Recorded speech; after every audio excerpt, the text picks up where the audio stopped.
Well, thank you for that introduction. As Jean said, we've worked together since we were both in kindergarten, so I always enjoy getting to spend time with him. And I appreciate those of you who came in this afternoon. It is warming up outside, so it's nice to come into the cool a little bit before we all go outside and I'm sure enjoy some delicious beverages and a little bit more pork, right? So yep, we're going to talk this afternoon about kind of the evolution of auditing and what to expect, particularly if you're a producer. I will say, ironically, I see more auditors and people who request audits than I see producers in this room, so I guess we'll have to all go out and carry the message. I also would like to recognize two people before I get started. And one is Dakota Thomas, who is PAACO's new training coordinator. And I'm excited to have her on board. She has a really good background in beef, and so our backgrounds should be complementary. And I would like to recognize Mike Simpson, who is the retired director of PAACO. And I was happy to see him join us. Also, if you guys saw Dr. Basinger pop her head in, she is PAACO's vice chair and will be the chair. So we've got PAACO people running around all over the place. Okay, so remember, as I wrote this presentation, it's really geared toward producers and thinking about things from a producer perspective. So if you're not a producer, then put your producer thinking cap on and think about it that way a little bit. So much paperwork. It doesn't matter who you talk to, right? If you have friends that are nurses, if you have friends that are teachers, it doesn't matter. We're just in a time in the world when everything has to be documented. We were told many, many times, particularly those of you who work with regulators, if you didn't document it, you didn't do it. So why do we do this to ourselves? Well, we really do it for kind of two reasons. One, it's a defensive strategy, right? And so it keeps us having the records that we need to support both the things that we do, and if something goes wrong, to say that, you know, we did take some due diligence. It also, I think, and this is a little bit of my opinion here, maybe not PAACO's, but it's a little bit of a trickle effect, down effect, right? Customers are expected to have that from their customers, who then pass it back to the packers, who then pass it back to the producers, and so the requirements for documentation sort of become never-ending. Sometimes paperwork is a formality, and this is one that we hear a lot about from producers. So producers in the common swine industry audit are required to have training records. And they're required to have those for all the employees. Well, what happens when you've got, you know, two brothers that have several different grow finish buildings, and they're like, I've worked with this guy for 20 years. Am I supposed to document that I've trained my brother and he's trained me, right? So sometimes it becomes a formality when that occurs. Sometimes paperwork really, really, really matters. And I can give you several different circumstances over my working career, usually involving, either Friday afternoons or Sunday afternoons, Jean, in one case that we survived, of where you had to have documentation of records. And in those cases, it often is medication records, right? And trying to find out if you have a problem, and just how big is the problem, and how do I get the problem under control. The other circumstance where it often comes up is undercover videos. So an undercover video occurs. What's the first thing that we do? Was the farm PQA Plus certified? Were the drivers TQA Plus certified? When is the last time that they had an audit? And what kind of training did the people on the farm receive? And so in these cases, documentation is a good and a necessary thing. In my way of thinking, it kind of helps prove your position, or at least it minimizes the damage. Auditing in the pork industry. Now, I will preface this by saying that we really haven't wanted to call it auditing in the pork industry for a long time. That's a word that everybody is kind of afraid of. And I'll talk more about audits and auditors toward the end of the presentation too, and hopefully share with people why it really shouldn't be such a kind of daunting thing. So this was a slide that Jamie was good enough to send me that we borrowed from Sherry, and it really just, I'm not going to read this to you, but it takes you through the timeline of what's really a pretty impressive list of things that we've been doing specifically in the pork industry. And so really this takes us all the way to 2016 and the start of training auditors for swine welfare in our industry. So I do want to go through a couple slides that talk to you a little bit about PAACO, so that you have a bit of an understanding, because PAACO is kind of a hard concept for some people to understand, because there's some perceptions that people have. So really PAACO does two things. It provides training and certification for auditors, and it certifies audits. And so the idea, and Mike can go through this better than anybody about the background of this, The idea was that in that timeline that I just showed you, in the mid-2000s, there was some movement by our downstream customers to say, you know what, we think that we need some on-farm welfare audits. We've been doing the meat plan audits for about 10 years. Time to go to the farm. And the people that started writing those audits were not pork producers. They weren't even pork packers. And so the industry and the scientific groups were kind of like, whoa, wait a minute, we need to try to kind of bring this under control. So the concept was brought up to create an organization that would be, I'll put this group up there, that would really be run by scientific and animal science organizations. So in other words, instead of having, and now we've almost come full circle, right? Because now we definitely have marketing people telling us what to do and representing consumers. But the idea is that these organizations are all the time in the science of animal welfare, and they're really the ones that are trying to create this certification program. And then, once you have that alignment, working with all food system stakeholders. Each of these organizations is what PAACO calls a member organization, and each of those now supply 2 board of directors. So if you want to know if I have to answer to anybody now, I actually have to answer to 16 everybody's, right? So a little bit different going from a corporate environment to being managed by a board. I built this slide after I heard so many people tell me what they thought that PAACO was doing. So PAACO is not the employer of auditors. Is that these? Oh, they are. This sounds like my hotel room at about midnight and about 5 a.m. this morning. I think it must be the same people. So PAACO is not the employer of auditors. So when I went from Smithfield to PAACO, everybody was like, especially everybody in the producer community was like, you're the one that's going to be coming out to our farm and auditing. No, I'm not. So PAACO doesn't employ auditors. We don't write the audits. We don't work with you to schedule an audit. And we're definitely not the group that you call to argue for points on an audit. So why would we certify now? Livestock welfare audits have never been greater, the demand for them. People who are auditors, and I'll talk more about this, view it as a profession. All professions anymore require some degree of certification. So if you work in the world of food safety, you're typically SQF or BRC certified. If you're an accountant, you become a CPA or go through actuarial type testing. And this is no different. And so there are a lot of companies who will not let an animal welfare auditor in unless they're PAACO certified, because then they know they've been through the training and the oversight. In addition, as I said, PAACO certifies the audit instrument itself. And for those of you that aren't familiar with that terminology, audit instrument is just kind of the official name for the audit document or the audit standard. This list continues to grow, and so there's a number under each category. So you see under swine production, common swine industry audit is definitely the main audit, but there are several others who've elected to become PAACO certified, and there are several that have not become PAACO certified. And we expect our auditors, when they're trained through a PAACO training, to be able to pick up any type of audit instrument and to be able to go out and to successfully utilize that. This just goes through the audit standards. I'm not going to read those to you, but know that they're definitely scientifically based. They're broad, and they're available on the website. And this is what the panel and the PAACO board review when they're comparing. So, for example, when Jamie submitted the common swine industry audit, these were the criteria that it was compared to make sure that it would meet PAACO standards and be able to become certified.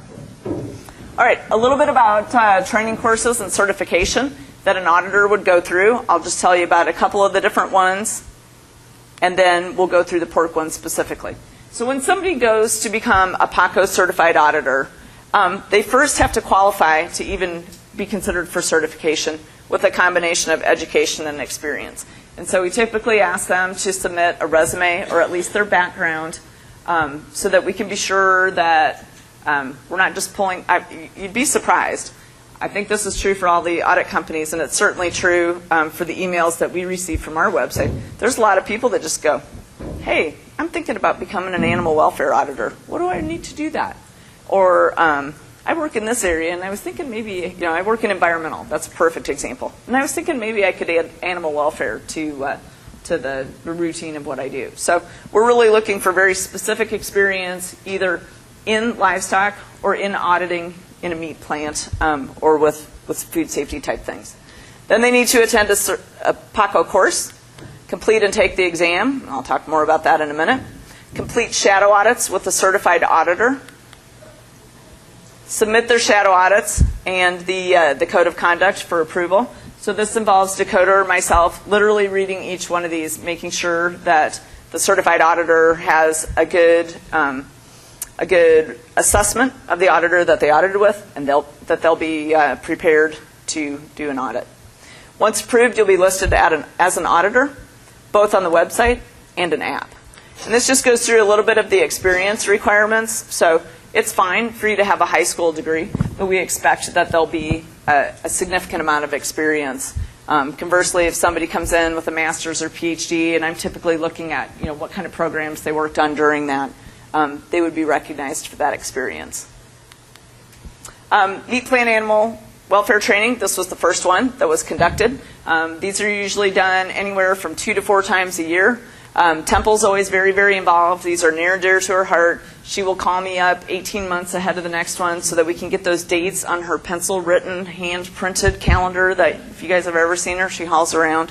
And so we've got her locked in on those, and definitely very enjoyable to have her help us with the training. Poultry, I've had a lot of exposure to poultry in the last year. It's pretty interesting. They're an integrated business similar to what we see in some segments of the pork industry. We work with broilers, we work with layers, we work with turkeys, and actually there's a few people who produce commercial ducks that will come to the training as well. And then the swine welfare auditor training. And really, one of the things I should mention about each of these trainings is they're a combination of curriculum and hands-on training. So it's not enough just to go and sit through all the hours of curriculum, but you need to go through the stations and the areas where you would typically be doing that type of auditing. So we've chosen to, and Jamie, I apologize, I didn't delete that. That should not be the NPB. That should just be plain Common Swine Industry Audit. It's based on that. The curriculum was developed with Iowa State and the Ohio State University. There, I said it in case there's any of you here. Mike. Mike was very involved in the development of that curriculum. Then there was an industry curriculum committee too, most of whom became the foundation auditors and were the group that first went through the training. So we kicked off that training last fall at the University of Minnesota. It covers breeding through transportation and then has a comprehensive exam, just as all the PAACO trainings do. Really good pork industry support, audit materials. Jamie Eggers and Sherry Webb have been terrific. Jamie has been at every training with the exception of, for some reason, she thought it was more important to go to her wedding in a tropical location than to come and train with me at the University of Minnesota in December. So I'm trying not to hold that against her, but she's been a very, very good help to me. And both NPPC and Pork Checkoff are supportive of not only PAACO, but specifically some of the curriculum for this training. So we've completed 5 trainings so far. About 75 people have been trained. I've been very selective about who I've let into these trainings. So we've only let people in who are actively auditing, either with an audit company themselves or who are leading an animal welfare effort, either for a pork production company or for a plant. And so because the class size is small, 15 to 20 people, again, because we're doing this combination of curriculum and hands-on training, we've tried to keep it very limited. We have had 1 or 2 customers that have attended so far. And that is typical for PAACO trainings, especially as they get more mature. You'll usually have some downstream people that want to see, really what are the nuts and bolts that they're requiring of their downstream customers. The training overview, what they have to do, they have to meet the certification requirements to begin with. They have to complete an online prerequisite. So this was PAACO's first attempt, not just an attempt, but first use of online training. Mike, I'm really glad you're here so that I can give you credit for all this. Mike worked with the website company to upload that training. It's about a 4-hour training, and it was done in conjunction with Ken Kappar at Penn State, and really is meant to level set people. So if you work in pork production, it's a little bit redundant. If you work as an auditor and you've been working in other areas and need to be able to do pork audits too, then it definitely gets you up to speed with that. And then we stick them into about a 2.5 hour or a 2.5 hour day course with about 8 hours of curriculum. And it's pretty intense, but we cover every single one of the modules or every single one of the sections that are in the Common Swine Industry Audit, trying to make sure that they have a broad overview of that. We will be conducting the next one at South Dakota State, September 20th through 21st, so if people are interested. Again, the class size is always limited. And we use a pool of instructors that come from the foundation auditors. As I said, Jamie's been very generous with her time, and nobody knows the Common Swine Industry Audit as well as she does, and so I really value that. We've also always tried to get a vet with us because we do cover, even though it's not specific to animal welfare, we cover biosecurity and some of the pork safety aspects too, and so it's always useful to have one of the curriculum be a vet. The examination policy. So it's a measure of basically everything that was covered. So it could be anything from that 8 hours of curriculum. It could be anything from the stations. The PAACO board sets the passing score. If somebody would fail a test, and very rarely it does happen, they can retake the test once. And if they fail it a second time, they have to go back and they have to take the entire course. I cannot even begin to share with you how nervous adults get about taking a test. Even though we start off at the beginning and we tell them, you know what, we're going to teach you everything you need to know. I've taken the test, Dakota's taken the test, the trainers have taken the test. Their reaction is always this. Just like, they're studying, they're in the bus, they're in their hotel room, they skip dinner so that they can try to get ready for the test. Once they have once they've completed the course, and they're working to try to complete their certification, there's still a couple more steps that they have to do. So they have to go out and they have to do shadow audits with a certified auditor. And this is a listing of what you would find on the website if you go in there and you search by swine. And I'm happy to report that several of the people on this list, such as Eric, are in the room right here with us. And I'm sure that I've probably missed a few others. And you need to do 2 breeding and 2 non-breeding.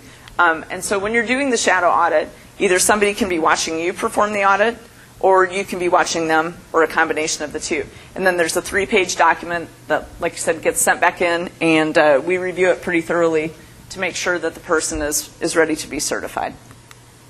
This is just an example of part of the form. But the part I wanted to point out to you here, which I'll have to read because I can't see up there without my glasses, is I attest to the applicant's ability to perform swine welfare audits, swine animal welfare audits, as a lead auditor in accordance with the audit used for this performance report. So that's them signing their name to this person. And so this is really kind of a good final step in the certification process. We also have them sign a code of conduct. This really goes through their expectations of behavior both during the shadow audits and during an audit in general. And so we have one of these on file for each of the people who become certified auditors as well. And then, as I mentioned, they get listed both on the website and the app. Animalauditor.org is the website. Many, many companies who have auditors come in will use the app to verify whether or not the person is certified. So, unfortunately, usually the way I find that out is if we have some kind of a glitch and the person isn't showing up. But most people are doing this as a safety check. Then annually, we expect people to get recertified. We expect them to take some continuing education hours. That can be attending AASV. This would be a perfect example of continuing education. They can go and seek animal welfare knowledge in a different species, go to a symposium. We're pretty broad in what we recognize as continuing education. Or they can choose that 4 of those 12 hours can be auditing with another certified auditor. All right, so next section I want to just talk a little bit about what the auditors are taught. So beyond the content, which is important, but again, remember, we want them to be able to pick up and use any kind of an audit instrument relative to swine in this case. They're also taught kind of some things about how to act, ethics and behavior and expectations as an auditor. So one of the very first things I always say, as somebody who for many years was the recipient of audits, is you're there to document conformance. You're not there to play gotcha. You're not there to play God. You're there to help paint a picture of what is happening on that operation on a particular snapshot in time and day.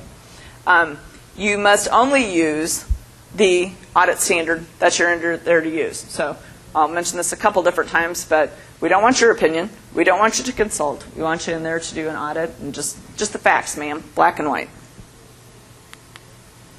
Auditing really over time, you know, when I started, and a couple of the people that I could put into this category are here at Pork Expo, auditing was something that you did that was like, okay, part of a whole bunch of other things that I do. And yeah, this guy does the audits besides.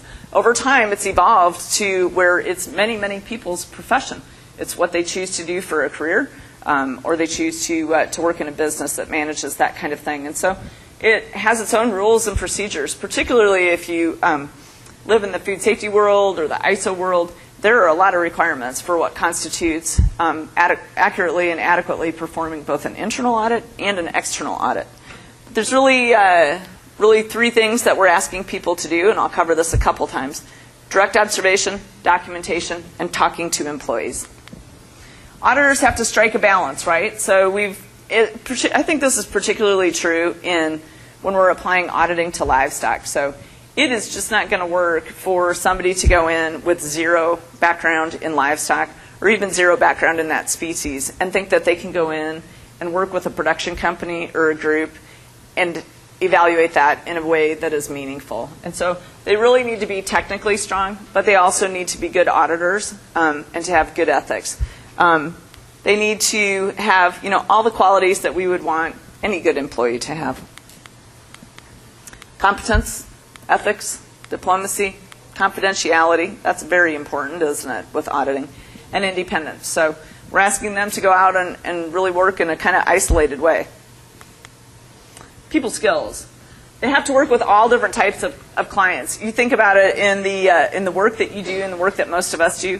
We have to be able to communicate to people who are presidents of company, and we have to communicate to people that are, particularly when we're auditing and interviewing, to people that are doing, you know, some of the most basic entry-level tasks. And so they've got to be able to do that in a way that puts people at ease and makes them feel like they have some kind of understanding for the job that they're doing. They need to show respect. Nobody likes to know it all, right? And so we all want somebody who's in there, you know, not necessarily to cheat the system, but to look, as I said, for ways of conformance and making sure that, you know, they're really painting an accurate picture.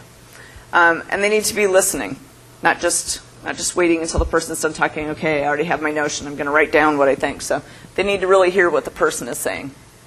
They need to be able to make decisions. There's nothing worse than being in an audit and somebody waffling, right? It's like, okay, finally, you know, I can live with whatever you put down on the piece of paper, whatever you tell me, but just make the decision. That causes people to lose confidence. And you have a client relationship, and so you have some obligations as part of that client relationship to disclose things. I don't know if you guys noticed as we walk around, but it's a small world. It's a small industry, right? We just keep running into people that we've worked with, and as you change jobs and change roles within that job, some of these things could happen where maybe you know about an operation and some of the background, or maybe you have a conflict of interest in that you have a friend, a relative that works in that operation.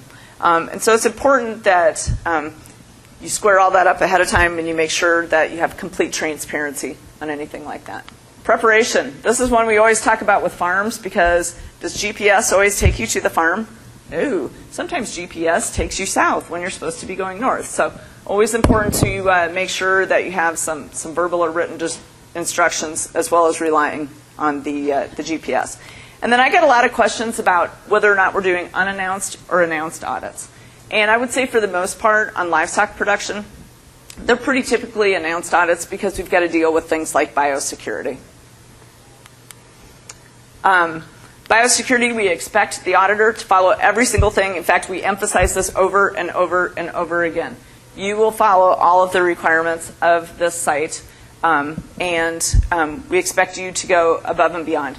And I would say that without fail, every auditor that we've trained so far is 100% on board with that. In fact, I have probably never seen people put on as many layers of disposable boots as we see these guys do when they're coming out to these facilities. So I think there's a very good appreciation for this in the industry and the risks that would happen if there were ever a biosecurity issue associated with auditing.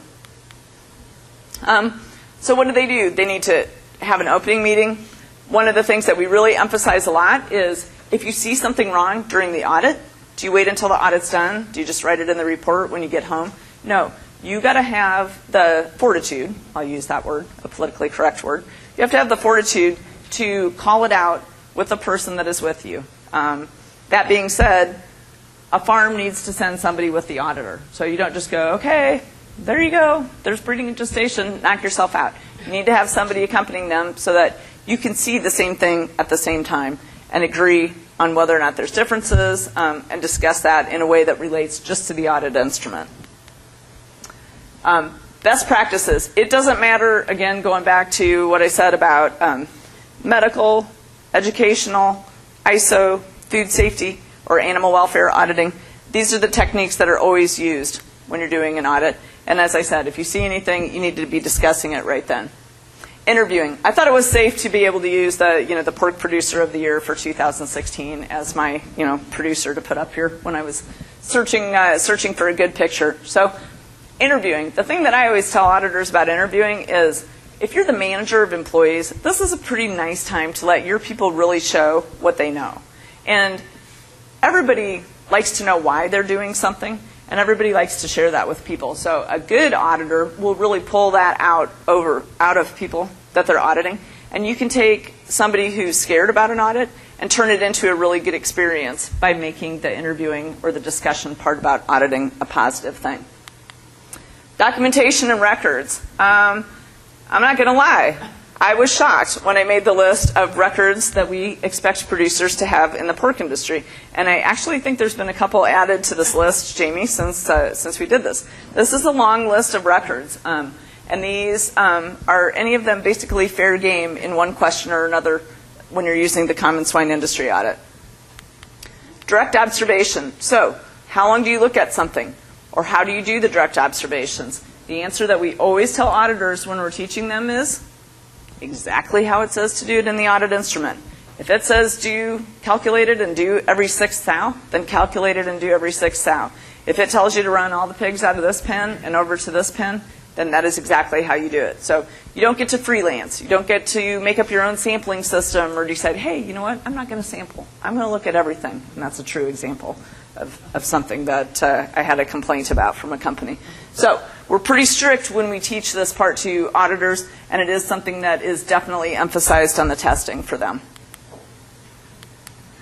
All right, responsibility of the producer. I mentioned a couple of these. Definitely you want to have somebody accompany the auditor. Obviously, it's not cool to pump the auditor for competitor information. You can ask about best practices. You can ask about how something should be done to be compliant with the audit. But you do not want to say, you know what, I think this common swine industry audit is the dumbest thing ever, and I can't believe that they're asking a question about, you name it, body condition on sows. That's not there. That's not for that time and place. That's feedback that can come through other ways. It is appropriate to question a finding. It is appropriate to say, you know what, I don't agree with your interpretation of that. I would like you to make a note of that, and then go and follow up in a professional and respectable way. And you do have to let the auditor go to the bathroom and get them a drink of water. It is good form to do that, so try to make them a little bit comfortable.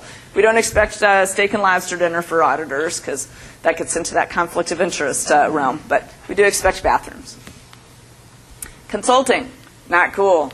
Auditors are there to audit. As I've said before, we train them to only use the audit instrument. They are not there to try to help solve a problem. They are not there to try to show you how much they know about a particular topic, even though some of them, I guarantee you, are dying to tell you, right? But they are there simply to perform the task.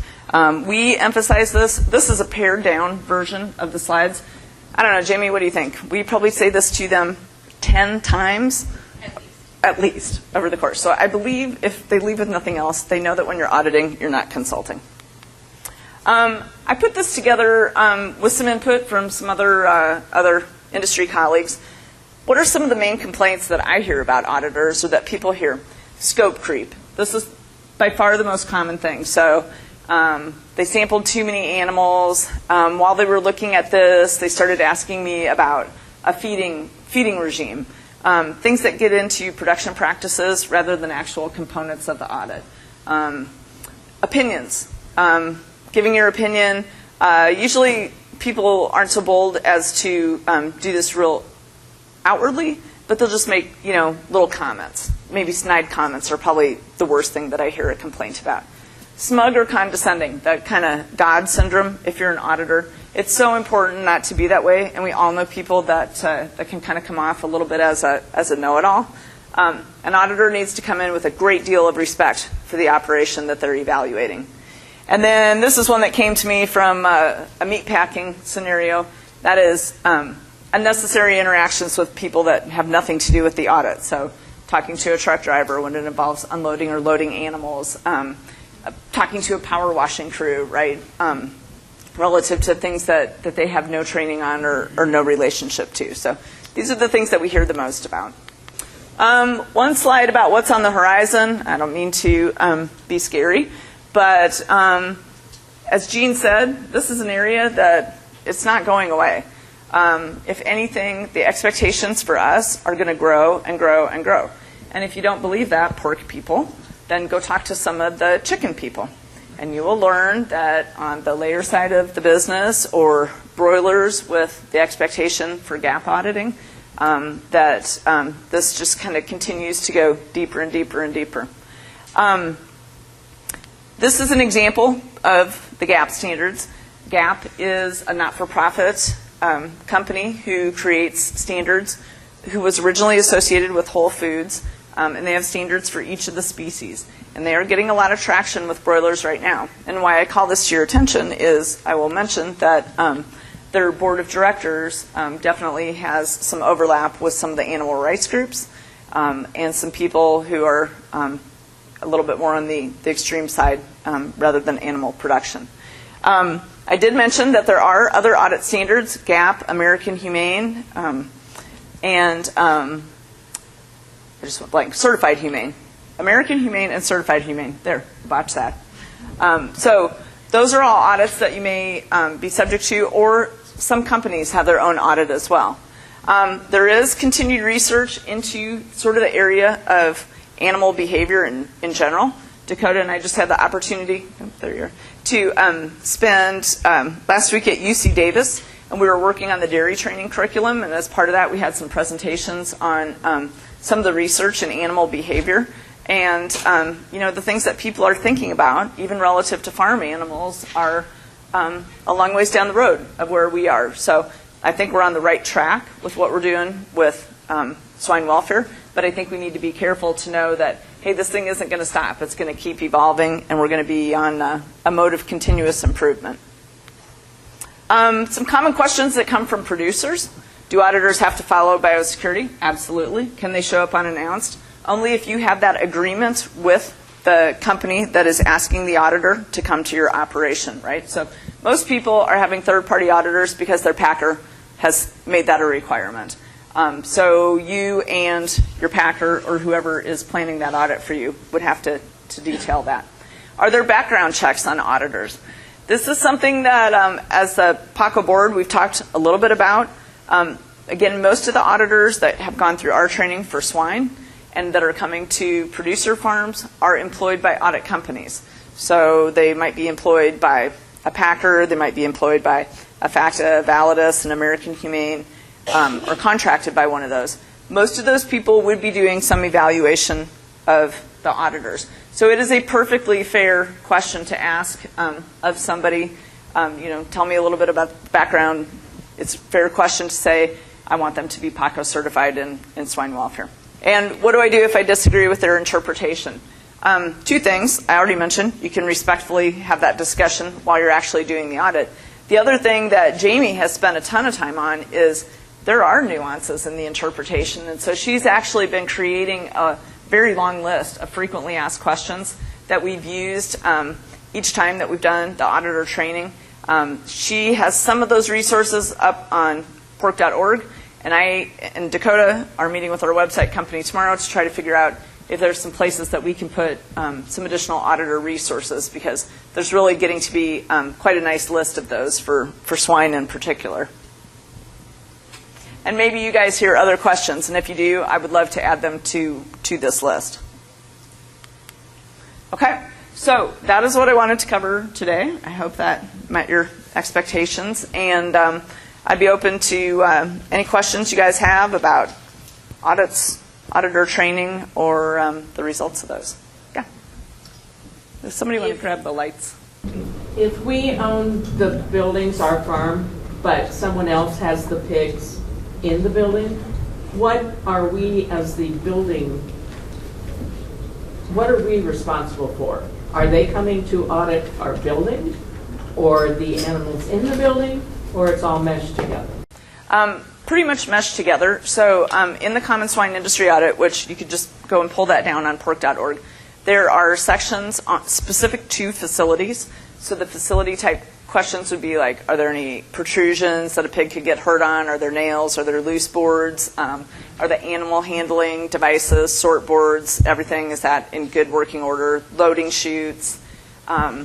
There is some stuff in the biosecurity section about pest control and the perimeter and that sort of thing. But then there's also a whole section on benchmarking. So body condition scoring, lameness, scratches. Jamie, help me. What are some others? There's a huge list of those. So the short answer is I think there would be responsibility for both.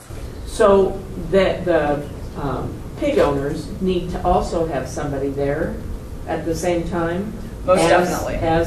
So there'd be like two people, the building owner and the pig owner.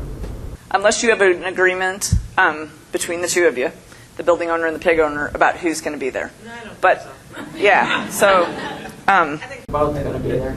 Probably a good suggestion is just have a very careful discussion with the pig owner that owns the animals in your barn about, we have this event coming and I think we have joint accountability. That's a good idea. Well, yeah, I mean, that's, I didn't know if we're responsible for the health and welfare, every aspect of the health and welfare, or if it's, okay, the building and fans and all of that stuff, you know, is ours and has to be part of. So the fans and that kind of thing would really be about, you know, the outcome of the animal. So is the temperature right? Are they piled up on top of each other? Are they too hot or too cold? So everything tries to go back to be welfare outcome based, rather than do you have, you know, air moving at, you know, this particular flow or anything like that. So it really tries to tie back into the animal welfare, with the exception of the ones that I already mentioned. I'll just, Jamie Eggers, the National Pork Board. I just want to add a little bit of clarity to your question about who's responsible for those pieces. So packers are primarily the ones that are kind of ordering audits, if you will. They're selecting sites based on Prem ID. So the premises ID number. So that includes that would be a location essentially. So your facility, if you own the barn, would be the premises that they are auditing, and then auditors would call to set up their kind of initial interview, or kind of set up the logistics of that audit. And depending upon your relationship with the pig owner, I don't know if you necessarily would get contacted. It just would depend on if the auditing company would call you directly because you own the building, or if they would call the pig owner. They would really call the pig owner. That's what we were just talking about. about. I was thinking, because that's who we're hearing about it from, so I'm presuming they would call the pig owner, and the pig owner should coordinate with the facility. They have to let us know. Yeah, exactly. So if it were you that got contacted directly by an auditor, you are totally welcome and encouraged to explain, you know, your relationship. We own the building. Here are the people that own the pigs. Let's talk about how we coordinate that. Right. You certainly get to ask. Both sides, yeah, but would need to have somebody as part of the audit. Yeah. Did I help or hurt that situation? No, it's all good. Just kind of piggyback on that too. I'm speaking from my previous experience too. There would some packers would have corrective actions based on any audit findings. So if they found something wrong with the penning, they would want a corrective action for that fix. And then again, depending on how your contract is set up, that corrective action would be completed by the facility owner versus necessarily the pig owner. Again, depending on how the contract is set up. Well, and I don't know. I've not read the contract to go, I mean, we've had it a while. Did they have this kind of stuff in there 5 years ago? That they were this specific? No, I'm sure. Yeah, right. Not And unless so, you have a crystal ball. right. And so I'm thinking this is, Yep. future contracts. We need Yeah, to it's discuss what this. we used to like build into endless addendums to Yes, contracts. yeah. Okay. Questions? Yeah. You talked about technical competence, and I did some auditing, but it was process-based auditing, not necessarily outcome. And the worst audits I had were people who were in my field. So and typically a good auditor can audit things they don't know about. You mentioned technical competence being necessary, so I'm just curious, how do you control for bias? In other words, two systems may be following the process, but they do things a little differently. How do you control for auditor bias in that kind of situation? So that is an excellent question, and that's something that I think is kind of the next stage in the evolution is really testing auditors' bias and auditor repeatability. And the people that we're working with the dairy training curriculum on, so just going back to the first thing that you said, you're exactly right. It's a double-edged sword. So you can't hardly not have people with swine background because the detail is so significant. There's 94 questions in this audit, and a whole bunch of them are on benchmarking, and you really have to know within the context of what you're looking at. But you're exactly right, because sometimes those are the people who are like some of the negative traits that I just described. So kind of the next step of what I think we'll be able to do, and what we're already starting to work on with dairy, is measures of auditor repeatability. So you take the benchmarking in dairy, the group that we've been working on to develop the curriculum. So they'll show auditors 30 pictures of different body conditions on cows, and then you have to say, is this body condition score less than 2, yes or no? And that will create what's called a CAPA score, which is exactly what you're talking about, a statistical measure of repeatability. So we hope to take that model. We don't have that yet for pork, and it will require a lot of cooperation from the pork production community because we'll need those pictures. And it's always hard to get pictures of bad things, right? It's easy to go on Flickr and get awesome pictures of beautiful pigs all day long.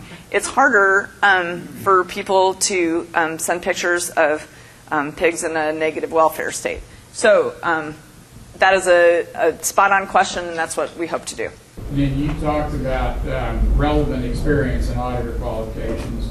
Can you go into that just a little bit, or what is relevant experience for somebody auditing for the common swine industry? So on swine, I've been pretty strict about swine experience, period. I'm trying to think if there's been a few people that have been from the audit companies that had a lot of different other livestock experience. They've been in meat plants, they've been in feedlots, they've been on the poultry side.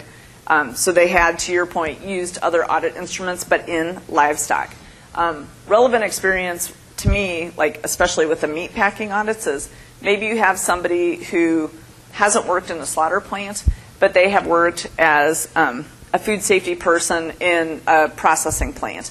And so they understand the process, they understand the regulations, they understand meat production, but they haven't worked directly with slaughter. Or maybe you have a pork person, but they haven't done the beef side of that kind of thing. So what I'm not looking for, as an example, is somebody who, and this is a real life example, and this person ended up not becoming certified. This was in meat plant. They were in purchasing for a processing company. So they were familiar with ingredient purchasing, packaging purchasing, conceptually raw material purchasing, but they didn't know anything about slaughter.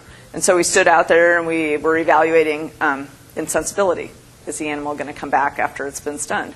And you could just tell there was no way that person was going to be able to make that determination without a lot more experience. It's not that they couldn't ever get there, but they were going to need way more than the 3 shadow audits. And so that is what has to come out when you're doing those shadow audits. And there's just some people that aren't going to be able to do some of those things.